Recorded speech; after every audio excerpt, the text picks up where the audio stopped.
Bonjour à tous et ravi de vous retrouver pour ce nouveau JT breton. Au sommaire, ce mardi, la fermeture de l'abattoir de Pontcroix dans le Finistère.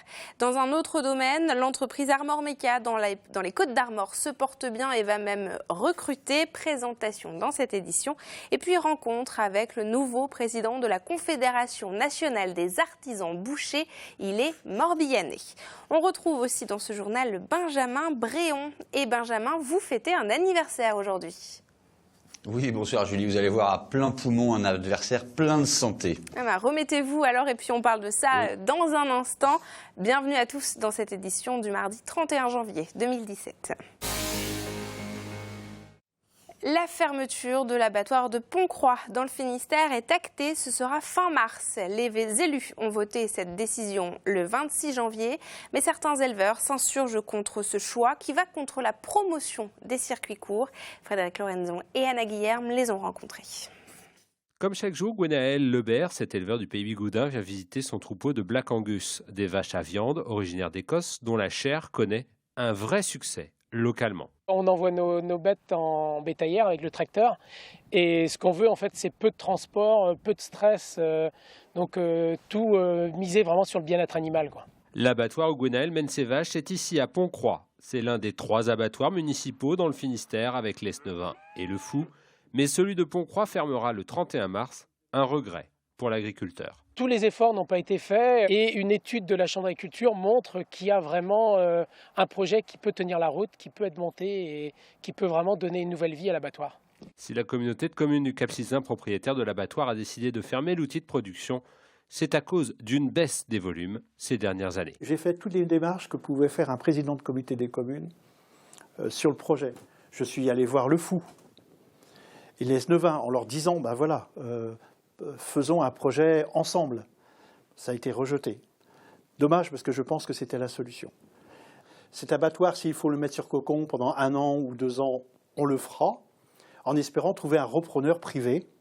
Et comme je l'ai dit, si c'est un groupement d'éleveurs, et pour moi ça serait la solution, qu'un groupement d'éleveurs le reprenne, on mettra tous nos services à leur disposition. Pour maintenir l'abattoir dans les normes, de l'argent public a été dépensé ces dernières années. La fermeture est un gâchis pour ce représentant d'associations de citoyens du Cap-Sizun.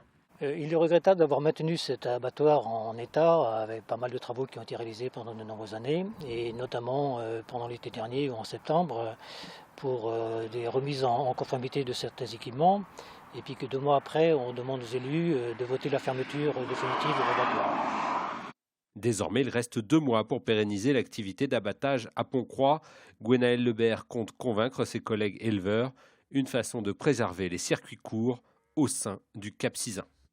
Économie et ce job dating de grande ampleur à Rennes ce mardi. 220 demandeurs d'emploi ont passé des entretiens pour tenter de décrocher un contrat d'embauche chez PSA Lajanais.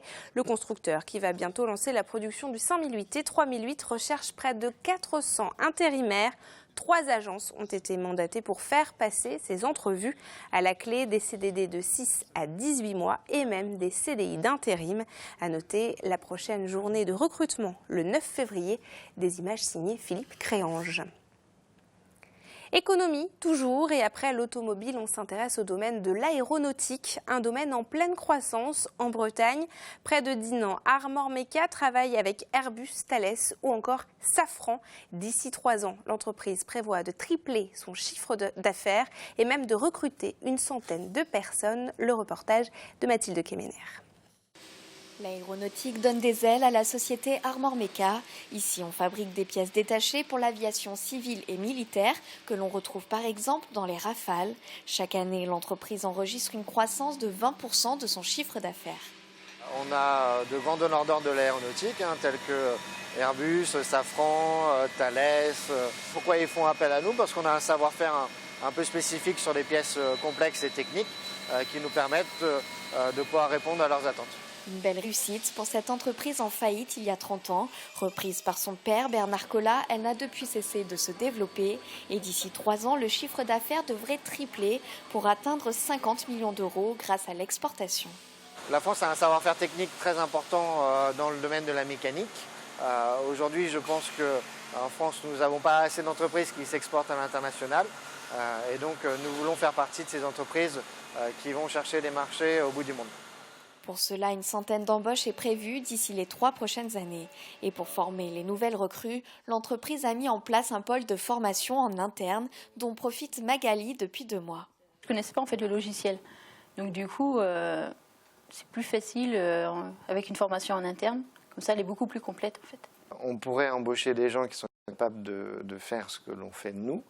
Toutefois, c'est très compliqué à trouver puisque le marché est très demandeur de ces compétences. Une entreprise en plein essor où le bien-être et l'écologie ont une grande place. Et on parle maintenant d'un anniversaire avec Benjamin Bréon. Alors Benjamin, ce mercredi, ce sont les 10 ans de l'interdiction de fumer dans les lieux publics. Ben oui, c'était le 1er février 2007 et du jour au lendemain, il est devenu interdit de fumer dans les gares, dans les établissements scolaires, dans les restaurants, bref, dans à peu près tous les lieux publics. Et 10 ans plus tard, chacun l'aura remarqué, c'est globalement entré dans les mœurs et largement respecté. Parlez-en à un jeune aujourd'hui, il aura du mal à imaginer qu'il y a 10 ans, on pouvait fumer à l'hôpital. Mais il reste quand même un bastion irréductible où on continue à fumer, ce sont les bistrots. Et vous en avez trouvé où l'on fume encore ?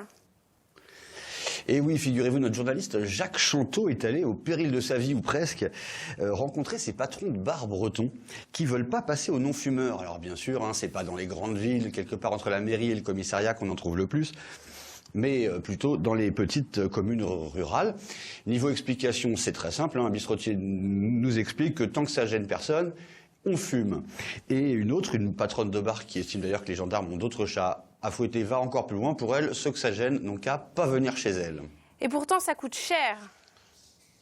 Oui, alors ça coûte cher et je parle pas de santé, d'autant que je suis personnellement très mal placé pour faire la morale à qui que ce soit sur la question. Mais une visite inopinée des gendarmes, ça reste quand même 68 € pour chaque fumeur et 135 € pour le patron de bar. Alors le problème, explique un de ses patrons précisément, c'est que si ses clients vont fumer dehors, ça fait des nuisances sonores. Et vous savez combien coûte une amende pour nuisance sonore ? Eh ben 68 € aussi. Difficile donc de trouver un terrain d'entente, même si une chose est sûre, c'est que la loi ne reviendra pas en arrière. Merci beaucoup Benjamin pour ce retour en arrière. On retrouve le reportage de Jacques Chanteau ce mercredi sur ce sujet dans le Télégramme. Merci Benjamin. Et direction le Morbihan à la rencontre du président de la Confédération nationale des artisans bouchers. À Malétroit, Jean-François Guillard jongle entre sa boutique et ses nouvelles fonctions. Xavier Patrijon et Karine Chevrolier. Depuis un mois, Jean-François Guillard partage ses semaines entre son magasin et sa nouvelle fonction de président de la Confédération nationale des artisans bouchers charcutiers. À bientôt 56 ans, il représente, et ce pour les 4 prochaines années, les 20 000 professionnels du secteur. L'objectif, c'est de promouvoir notre métier, qui est un beau métier, un vieux métier, mais un métier d'avenir. C'est de défendre nos valeurs. C'est aussi travailler sur la formation. Ça, c'est un point important, parce que s'il n'y a pas de formation, il n'y a pas de repreneur après. C'est donc aussi l'objectif de faciliter les transmissions. Pour ce fils d'agriculteur, entretenir du lien avec les producteurs locaux est primordial. Preuve en est, sa viande bovine, elle vient de la Chapelle-Carreau à seulement 10 km de sa boutique. La même famille le fournit depuis 27 ans. Ça nous a permis de nous adapter aussi par rapport aux besoins et aux demandes de notre cahier des charges, si on veut, qui a été établi avec l'historique par rapport aux besoins, c'est-à-dire sur les épaisseurs de pièces ou les formats des pièces, sur la couleur de la viande. Tout ça, c'est des paramètres sur lesquels nous, on adapte le choix des animaux, la race des animaux et l'alimentation dédiée aux animaux, quoi. Le contact, la proximité, voici ce qui anime Jean-François Guillard. Après 3 jours passés entre Paris et la province, c'est avec un certain plaisir qu'il retrouve son habit d'artisan et ses couteaux. C'est important de couper, de peser, de montrer, d'expliquer, donner des conseils aux consommateurs, des recettes. C'est important et primordial. Pour donner un nouvel essor à la profession, la Confédération s'est donnée pour mission de lancer une licence professionnelle. Un site pilote devrait voir le jour dans les Côtes-d'Armor.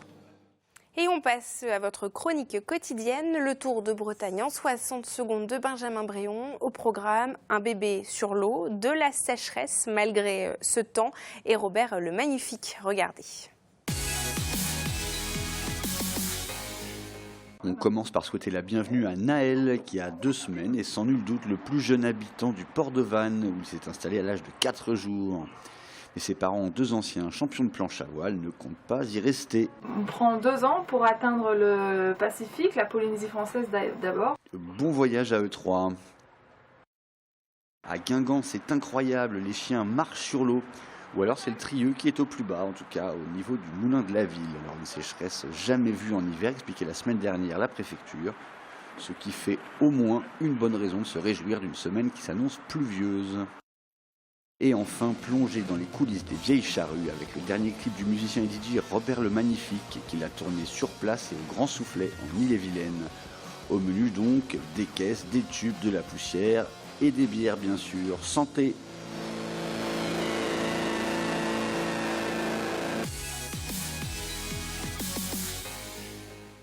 Et c'est la fin de cette édition. Vous nous retrouvez évidemment sur les réseaux sociaux de TBO, TB Sud et du Telegram, Facebook et Twitter. Il y a aussi nos sites internet pour suivre nos émissions, voir les replays. On se retrouve demain à 19h pour un nouveau point sur l'actualité bretonne. D'ici là, très bonne soirée sur TBO et TB Sud.